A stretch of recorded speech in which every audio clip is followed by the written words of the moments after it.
I'm with the YouTube, it's Marty 2 Major, and I'm back with another reaction video.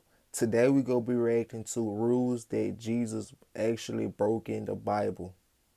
I want y'all to watch it with me, so y'all better sit back, relax. Let's go. Jesus was a rebel who disobeyed several Old Testament laws and beliefs. This created problems at the time, and it can still be confusing.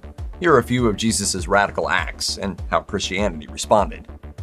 The Old Testament isn't too keen on the idea of drinking blood. In Genesis 9, God forbids eating anything that still has its lifeblood in its veins, and Leviticus and Deuteronomy also have prohibitions against eating or drinking blood. In fact, that's all Leviticus 17 is about, with God threatening to set himself against any blood drinker out there because the blood is the life. It's just a little strange then to have the central ritual of Christianity revolve around eating the flesh and drinking the blood of the Messiah. Whether the bread and wine used in Mass are symbolic or undergo transubstantiation is an ongoing argument among Christian denominations with a long history of controversy. Even some Catholic priests have admitted that defending the ritual and their belief in transubstantiation is a tall order. Jesus' declaration in Mark 7 that all foods are clean gets around the issue for some, but there are still prohibitions against blood drinking in the post-resurrection portions of the New Testament. The Catholics point to Jesus' words from John 6 for the answer, reading, "Unless you eat the flesh of the Son of Man and drink his blood, you have no life in you." This is believed to supersede past injunctions and represent an aspect of positive divine law, that which can be changed by God. Jesus had a complicated relationship with the Pharisees, a legalistic sect of Judaism. At times, the Pharisees seemed friendly to Jesus, or at least respectful. They warned him of the threat from Herod, and some of them protected the early Christians after the resurrection. But in the Gospels, the Pharisees act as a recurring foil for Jesus, challenging his actions and accusing him of violating the law. Look at these people! What have you done to help them? We have taught them how to observe God's perfect law. Jesus and the Pharisees clash multiple times over the Sabbath, specifically whether he breaks the law by healing on the holy day. He does this many times during religious observances, and these public miracles were heavily criticized by the Pharisees and other hardliners at the time. If he was supposed to be healed, God would have done it himself. Interesting point. By the first century, the idea of the Sabbath had evolved from a day to rest from labor and offer worship to God to a rigidly enforced abstention from almost any activity at all, at least under the Pharisees' interpretation.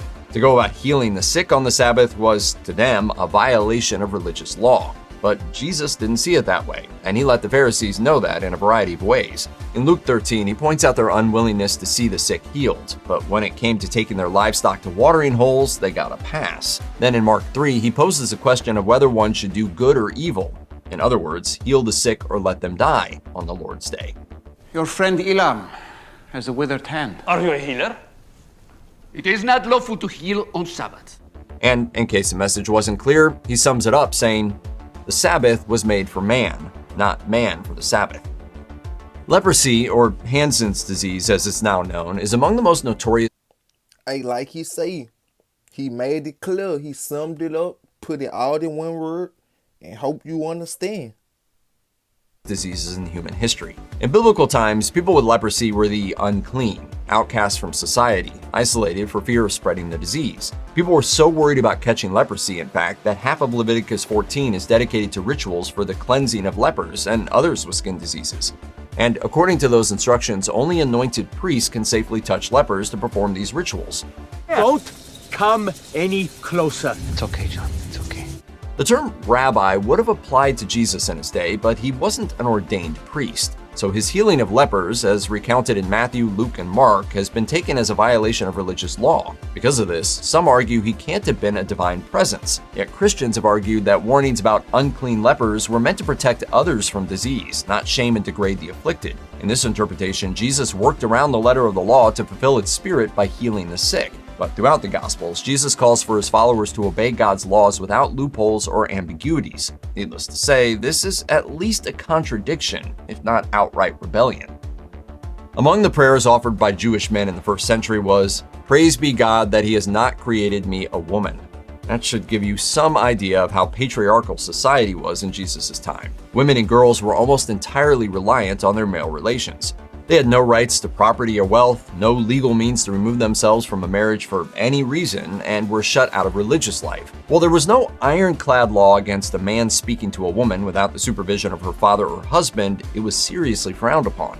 Jesus violates that taboo several times throughout the Gospels, which surprised even the women he interacted with. The Samaritan woman he asked for water in John 4 wonders why Jesus would even talk to her, considering she's both a woman and a foreigner. Even his disciples are surprised. In Luke 8, Jesus shows compassion to a woman who touches him to be healed without asking. And in Luke 13, after he's attacked for healing a woman on the Sabbath, he declares her a daughter of Abraham. What are you saying? You know what I'm saying. This one's big. He's giving Jewish women equal status and respect along with the sons of Abraham, Jewish men. No surprise, that's one they had real trouble accepting. Dude got straight to the point. He broke it down to y'all, and I hope y'all understand. You heard me? What he was talking about, the message he was putting out. But it's Marty Too Major, and I'm checking out. Peace.